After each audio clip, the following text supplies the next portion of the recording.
Faradila Amanda Suparlan, habis itu ada Laili Putri, terus satu lagi ada tapi kayaknya ada halangan untuk hadir, yaitu Naja. Sebelumnya bisa perkenalan dulu mungkin dari mbaknya. Oke, halo sebelumnya. Perkenalkan, saya Wika Kurnia Fianti. Saya sebagai owner dari Hot Pangsit Barber. Kalau boleh, oh ya mbak, dimulai aja ya mbak wawancaranya. Kalau boleh tahu, pendirian usaha Hot Pangsit Barber itu dimulai dari tahun berapa ya mbak? Kalau Hot Pangsit Barber itu sendiri dari tahun 2019, persisnya tanggal 12 Juni 2019. Jadi pas berjalan. Untuk saat ini apakah dari segi pemasaran itu ada outlet apa masih menggunakan sistem pre-order? Kalau sekarang sih dulu pernah pakai outlet sebelum corona. Nah, tapi sekarang terdengar kan ya? Dengar. Udah putus-putus kan ya? Enggak. Ya, sebelum corona saya udah pernah ada outlet di Jakal, tapi karena ada corona itu tutup. Sekarang sistemnya sistem ready dan saya sendiri yang nganter ke rumah atau COD seperti itu. Terus habis itu usaha ini ada apa pemasarannya lewat offline apa ada dari segi media sosial gitu, dari online? Kalau untuk pemasaran sosial ya, terutama di Instagram kayak gitu. Jadi setiap bulan itu kami ada feed di Instagram, terus caption, terus kayak ngadain giveaway dan lain-lain kayak gitu.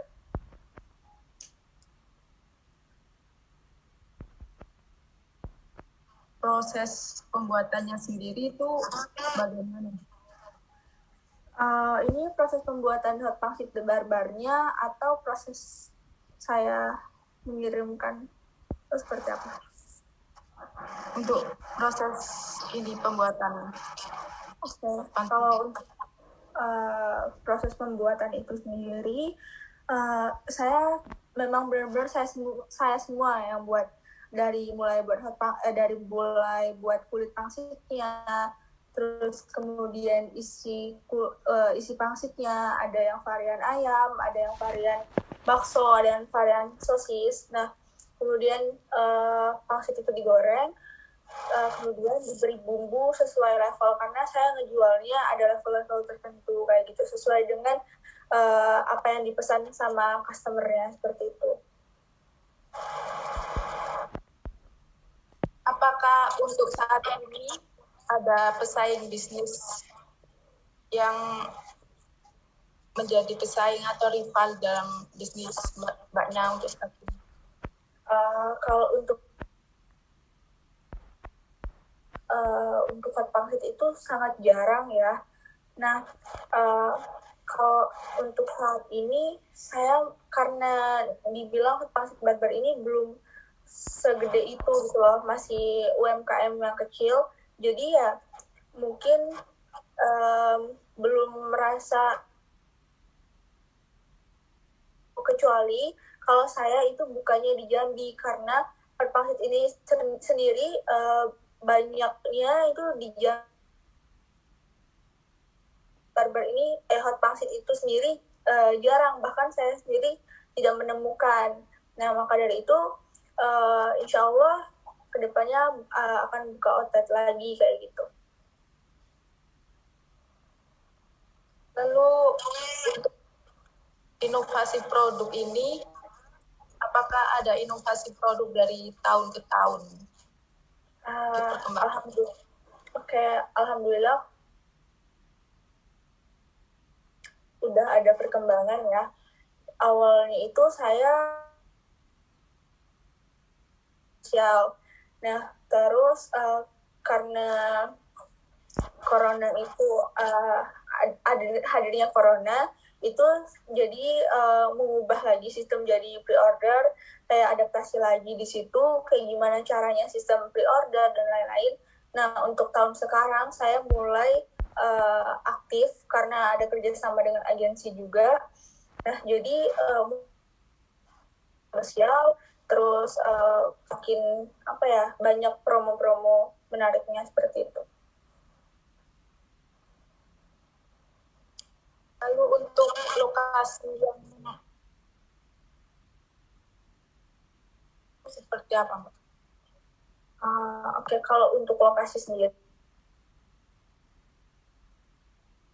Warjo, kalau outlet dulu di Jakal. Nah, untuk target pemasaran sendiri, saya lebih fokus ke yang lebih suka pedas sama mahasiswa atau anak-anak remaja seperti itu. Kalau misalnya batasan umur sebenarnya nggak ada. Karena saya kan jualnya harga yang cukup terjangkau. Jadi mungkin kalangan remaja itu bisa membeli seperti itu.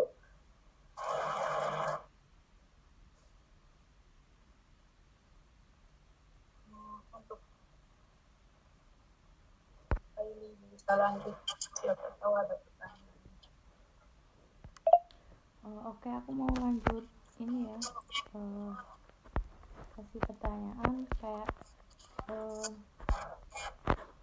dalam merintis usaha ini apa ada mengalami kerugian atau masalah-masalah gitu? Kalau untuk kerugian sendiri, yang saya merasa berat itu ketika adaptasi dari pembukaan outlet ke open PO. Nah, open PO itu terjadi juga karena tutupnya outlet itu ya karena saya merasa adanya pengeluaran sama pemasukan itu gede.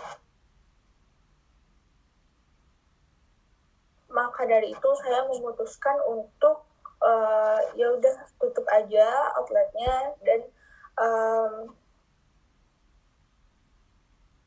juga membutuhkan waktu yang cukup lama ya untuk beradaptasi dari buka outlet sampai ke pre-order. Jadi menurut saya itu di situ saya rugi uang, rugi dalam bentuk pokoknya dalam bentuk finansial, terus waktu dan juga tenaga sih. Jadi itu. Dalam usaha ini apakah ada konsep untuk mengembangkan usaha ini ada konsep tersendiri apa gimana gitu nggak? Jadi sejauh ini saya masih pakai konsep sendiri, walaupun saya bekerja sama dengan agensi, tapi saya masih mengarahkan seperti apa yang saya inginkan. Terus saya ingin Fatpahit Barbar ini berbeda gitu dari Fatpahit yang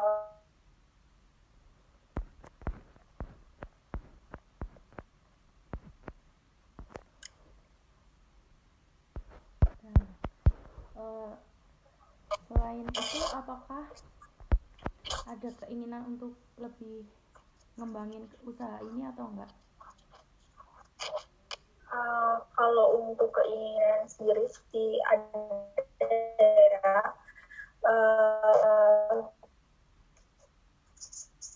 Sekarang target saya itu kayak gimana caranya luas ke luar Jogja.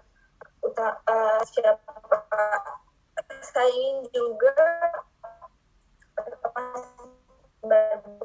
ini bisa dengan cara pengiriman frozen food seperti itu.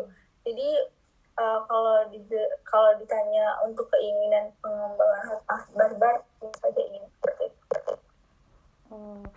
Kalau untuk saat ini apa udah kayak daftar ke Grab, GoFood gitu udah belum ya?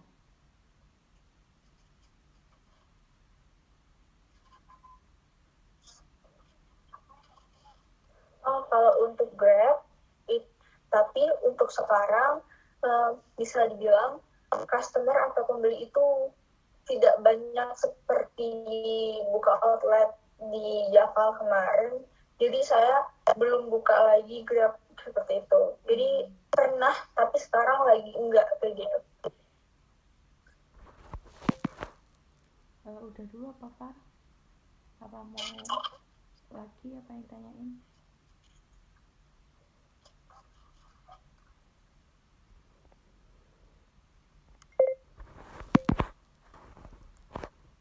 Jadi pada saat pandemi kayak sekarang ini mempengaruhi banget Mbak ya untuk dari segi pemasaran juga. Tentu saja iya, soalnya karena target saya dari awal itu mahasiswa ya, pas buka outlet. Nah, jadi begitu, karena pas buka outlet itu baru 2 bulan buka outlet, kemudian corona.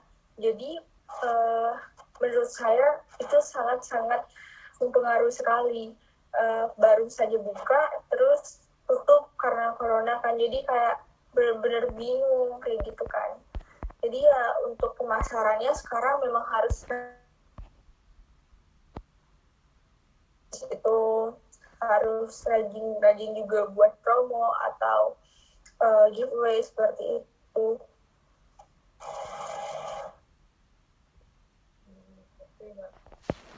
Mungkin itu saja wawancara malam ini, beberapa pertanyaan dari kami. Apabila pertanyaan dari kami ada salah kata atau kurang berkenan, mohon dimaafkan. Terima Terima kasih kasih sudah juga. meluangkan waktunya. Terima kasih Wika.